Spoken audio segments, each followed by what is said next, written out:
start off by asking, how is it like working on Mowgli? It was unlike any film I've made before. This is the first time I had done performance capture. And what they do is they put a hat on your head, and then there's a circle of cameras all the way around, and you're also covered in dots all over your face. And that can feel odd to start with, but you get used to it very quickly. And Andy Serkis, who plays Baloo and who directed this, he's done this many times with the Planet of the Apes films and King Kong and Gollum, and he's kind of the master of that, so he guided me through. And we had a wonderful time. We spent, we would revisit. We made this over 5 years, so we would get some shots, and then maybe a year and a half later we'd go back in and do some more. But we'd spend 3-4 days, primarily myself and Andy as Baloo and Rohan as Mowgli. We would all just be together in a studio and act out all the scenes together, and it was an awful lot of fun, and it's such a wonderful story.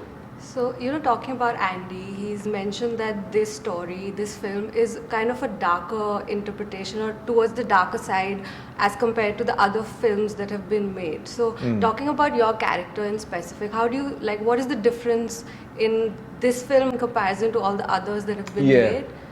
Look, it's not for me to disagree with the storyteller himself, with Andy.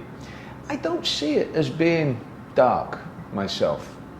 I see that other very well-known interpretations, which are wonderful, the musicals, the fantastic songs that go with that, with Baloo Bear and everybody, that's a extremely warm and fuzzy fairy tale of it. Yeah.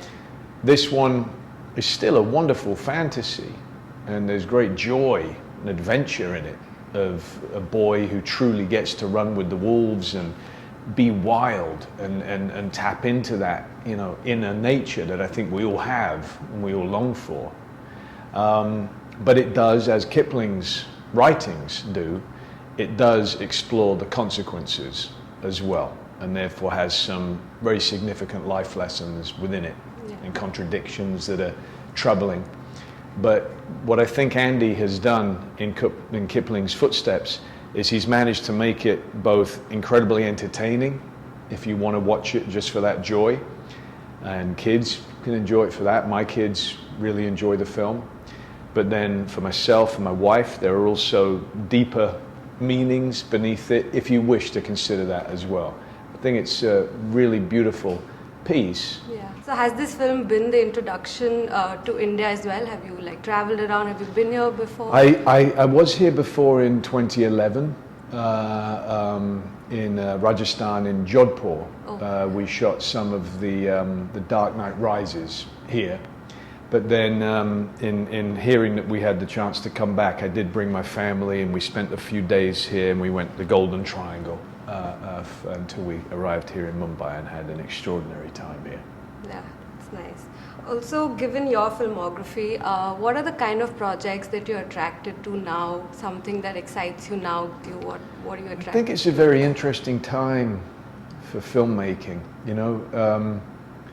I hope that we will be able to start exploring, connecting countries more and telling truly global stories. The provincial stories are of course fascinating, but I think there's an opportunity now to really expand that, and something very interesting with the more long form stories that are being told on, for instance, Netflix and other streaming services, where sometimes you make a film and it's frustrating that you can only have 2 hours, because you know that there's actually a film that could take 10 hours that would be fascinating. And now with the long form, you can do that, and you can do it to the same quality of film standards as well. So that's very exciting. It's confusing. We don't really know where we're going to land and what's going to happen. And I hope that we don't lose the communal experience of a movie theatre and the large screen. I hope that we manage to keep that too. But there's also a great opportunity now to delve into something very new, a bright new future. So do you look at directing in the near future yourself? I don't. No, I don't think that's for me.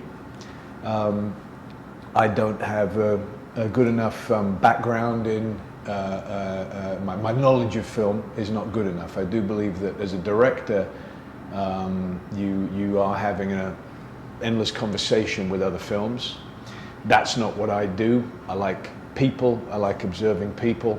I don't feel like as an actor you need to know much about film at all. You just need to be curious about people. And so I don't want to be in charge of anyone else either. I just want to be in charge of myself, you know? I don't think I'd want that responsibility. So no, I don't see that in the future. Okay, great.